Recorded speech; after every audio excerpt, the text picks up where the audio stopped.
Hello students, in today's lecture we are going to discuss about the syllabus which you will be learning in second semester of subject MCOB, that is Management Concepts and Organizational Behavior. So let us begin with discussion of semester second syllabus. This is your first unit which you'll be learning it as Introduction to Organizational Behavior. Now students, the title of our subject is MCOB, that means Management Concepts, which you have learnt it in already in semester 1. So semester 1 consists of all management concepts and functions of management, and this semester second covers organizational behavior. So throughout the four topics you are going to see about what is organizational behavior and its concepts related to that, and various theories related to that. Okay, so the second semester covers the whole part of OB. Organizational behavior is called as OB. Okay, so that we'll be learning in this semester. So we'll begin with first unit, where of course it is necessary to introduce you to the concept of OB, that is organizational behavior. And what is OB? So we can say that actually OB is the field of study which investigate the impact of individuals, groups on behavior within the organization. That means we come across so many people whenever we are working at our workplace in the organization, and many a times a question arises in our mind is that why people behave like this, right?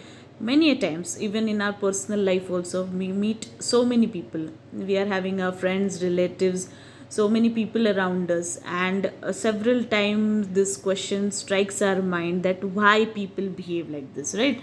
Why, what sort of thinking people are having. Okay, so in organizations also, the individuals and their groups behave in a particular way.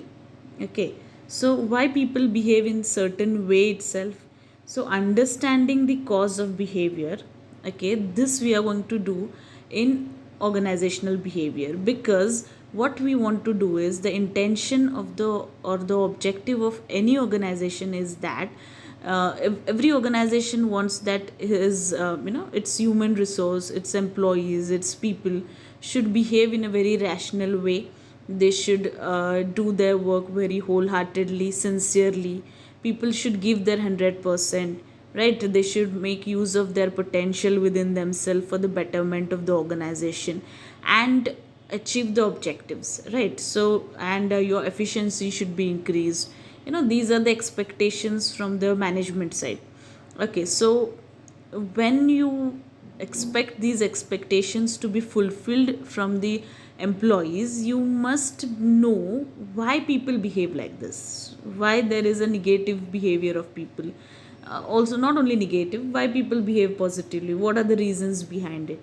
Okay, so this is the the objective of, as I said, any organization is to improve the effectiveness in its working, and this effectiveness or efficiency of organization will increase if, when people working in that organization will cooperate you, isn't it? So you here in OB we are going to try to predict the behavior of human beings. Actually it is difficult to predict the behavior, or accurately you can't predict the behavior of human beings, but at least up to a fair degree of accuracy we can achieve.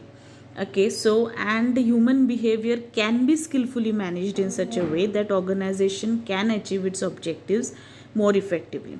Okay, so this is what we are going to learn in this in a whole syllabus, we can say, that what is OB, why people behave like this, what are the reasons behind it, and what sort of strategies can be designed so that your people or your employees will behave in a very positive manner and the efficiency of your organization will increase. Okay, so this was in short, I just gave you an idea about what is OB. Now in significance of OB, that means why it is necessary to study OB. As I said, the efficiency or effectiveness of any organization will increase if your employees are going to cooperate, isn't it? When are employees going to cooperate? When when you study their mindset, when you study each and every individual, his behavior as an individual in groups, how he behaves, so because there are different individuals, every individual is having a different sort of environment he's coming from, his being upbringing of that particular individual in the culture. He belongs to a different family, different surroundings. So you have been, how your personality is being built up by all these factors, how you behave with the rest of the people, isn't it? So this is we are going to learn. So significance includes all these things, that why it is important OB to study. Then in case of nature and scope, we are going to study that how OB has developed, come up as a separate discipline, as a separate field of study, or we can say it is an area of research it has come up as, and how it is an interdisciplinary approach, applied science. Okay, so that would be a part of nature. In case of scope, what are you going to study is that what is the scope, where does OB, what sort of things are included in OB. So you can see especially individuals and groups of individuals. In case of individuals, we are going to study the personality of individuals, their attitude, their emotions, their moods, their mood swings, values, beliefs. These are the things which we'll be learning at individual basis. And in case of groups, how people form groups. There are two types of groups: formal groups, informal groups. Then how people work as team, how is their team spirit, what sort of communication they are having, leadership skills, power, then conflict, negotiation. This is the scope of OB. That means here basically we are going to study the individual behavior and the group behavior, okay, in OB. Then next thing which we'll be learning is what is the relationship between management and OB, right? So that relationship we'll be learning. Then in case of models, we are going to study in detail. There are 4 types of model. The first one is autocratic, second is custodial, third is supportive, and fourth is collegial.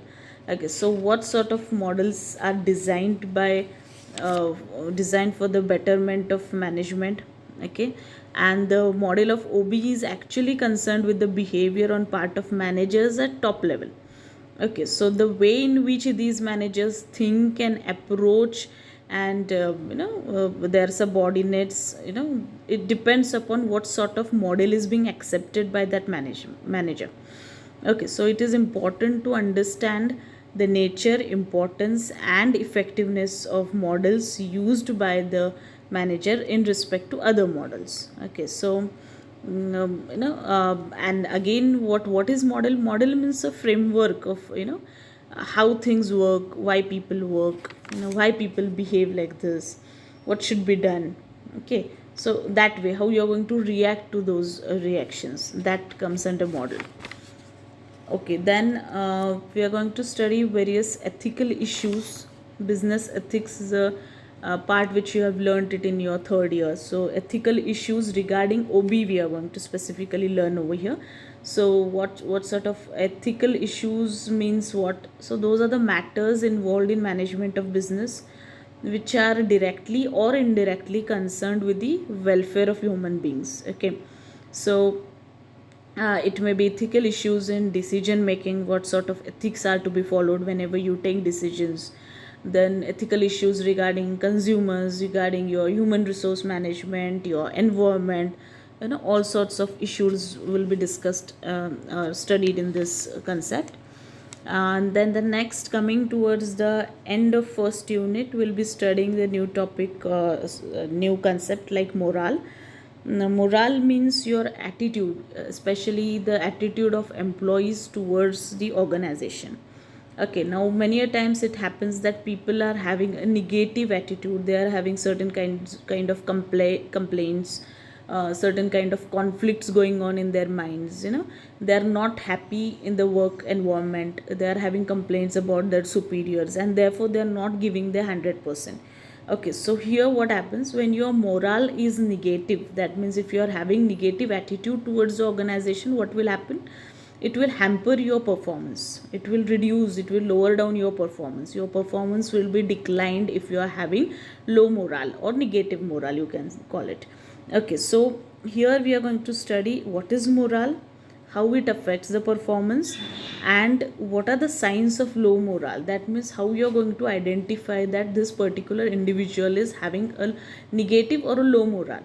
Okay, so on what sort of signs, how you're going to measure that this particular person is having a low morale. Because many a times we find that people talk negative about about the organization, about their superiors, subordinates, colleagues. They are having a total negative attitude. Okay, so from their discussion itself we come to know that he is having a low morale, he is not having a good kind of positive attitude towards his organization, right? So what are the signs of low morale and how it directly affects your performance? Because every organization wants good performance, it expects good performance from its employees. And if you want good performance from employees, what is that important is that your morale has to be increased, right? Because it directly affects your performance. So maintenance of morale, how to maintain a good morale and how to increase the performance of your employees is what we are going to study here. Then coming towards second unit, we are going to see individual and group behavior. As I said, that scope of OB includes individual behavior and group behavior. So here, what are the foundations of individual behavior? In that we are going to see specific concept of perception, personality. Personality, attitude, values, beliefs, emotions, and moods. These are the things which we are going to study in this individual behavior. These are the terms which we regularly use it in our day-to-day life, right? Personality, his personality is developed one, his is not one, isn't it? So we say that. So what is meant by personality? How a personality is formed? It is a combination of all those values, attitudes. It's a combination about all sort of culture in which that particular individual has been brought up, his upbringing, his family, his surrounding background, his culture, his neighborhood. These are the things which makes up one's personality. Okay, so here we are going to see what is concept, what are the types and determinants of personality, what are the effects of surrounding on the personality, and which are the various types of personality.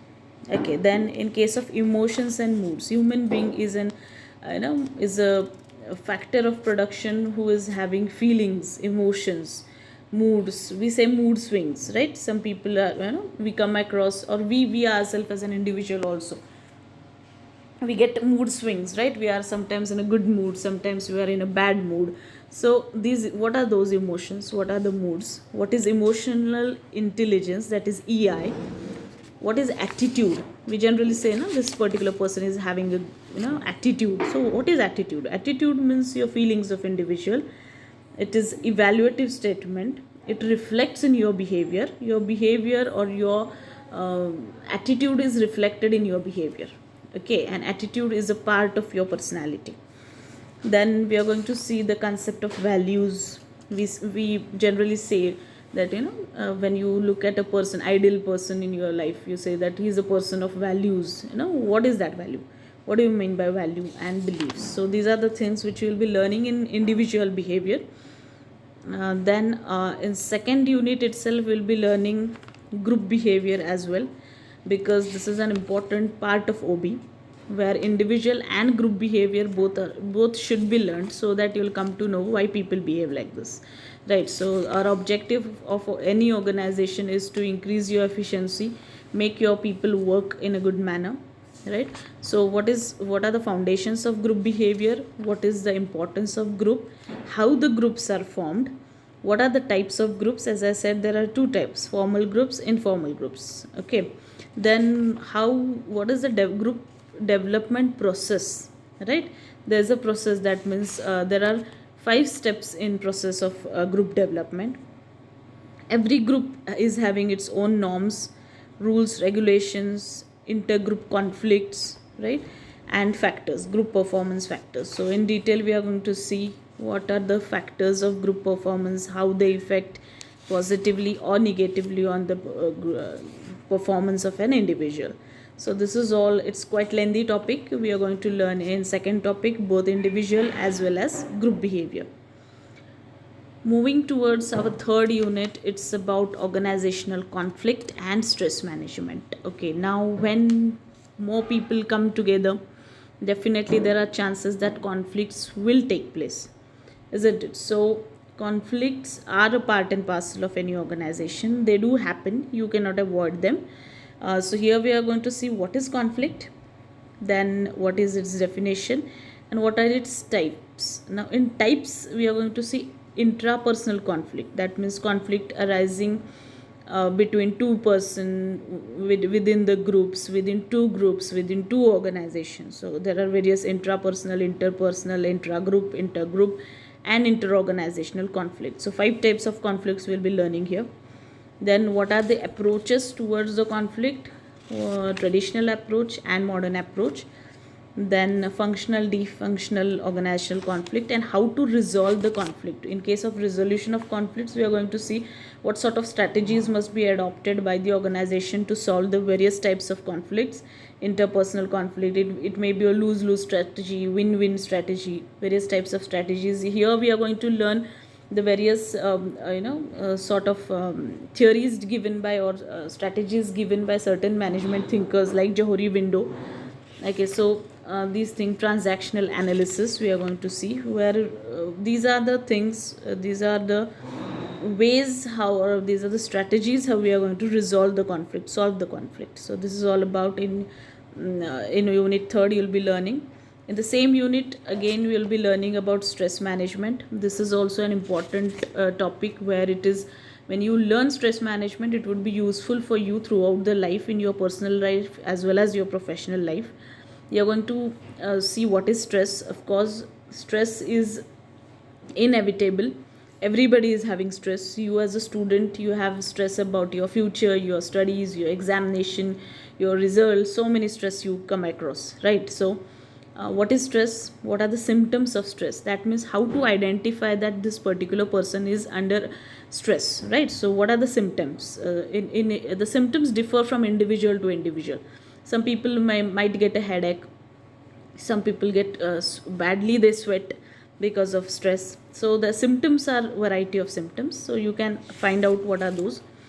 Then what are the reasons of stress? That means why a particular individual comes under stress, and how to measure that stress, right? So it may be at individual level or at organizational level.